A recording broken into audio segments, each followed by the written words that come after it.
Welcome back, folks. There's a lot of talk around the media speculating we could be in World War III already or near for such an event. There's one thing clear: the global situation is escalating, and sooner or later there's going to be other conflicts in other corners of the world brewing. China and Taiwan, for example, Israel and Iran. It's a question of time when it's going to happen. But there's one thing clear: when something happens, you'll be the last one to know, because 90% of the population of the world won't be, ready for such event. World War III, nuclear war. Maximum, you'll be granted 30 minutes of say your prayers or do something useful. Save your asses, basically. But the governments do know what's happening behind the scenes. That's for sure. There are signs which indicate if the situation gets worse or not. If there is an escalation in a conflict with two parties involved,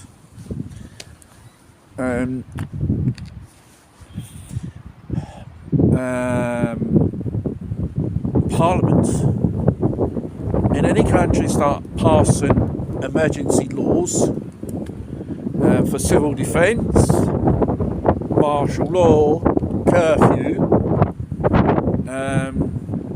Basically, they will start a preparation operation, put government officials into a safe place. The problem is, it's the population who's going to be exposed for whatever attack is going to be. It could be nuclear, chemical, bacteriological, or an EPM. And being prepared and know what to do in certain situations probably can save your life. It can help you. So, if you do stock up with a bit more canned food than usual, put aside, and you don't say nothing to no one. Prepare a bug out bag in case you just have to leave in 5 minutes, because depending where you are in the world, and that moment, if it's a nuclear strike, could affect you in a certain way. If you're properly in the middle of an explosion, nuclear explosion, you don't have to worry about it. But those who are more farther out have a better chance to survive. The problem is, if you get caught in the radius of the explosion, which causes radiation sickness, and that probably in next no time you'll die of that illness. And the fact is, governments do not mention what is really going on. It's due to a fact, not to create panic in the population. Otherwise, panic will be the collapse of modern society without firing not even one nuke yet.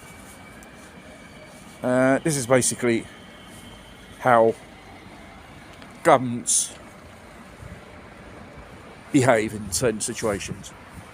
It may sound cruel, but it's all a question to minimise the damage. They'll say stay at home, don't use the phone lines, do not use the main roads. Practically, they're saying you're a sitting duck for this event. And if you know how to move in that scenario, you have more of a chance to survive instead of staying there waiting to the end without knowing how uncertain your future is after the event.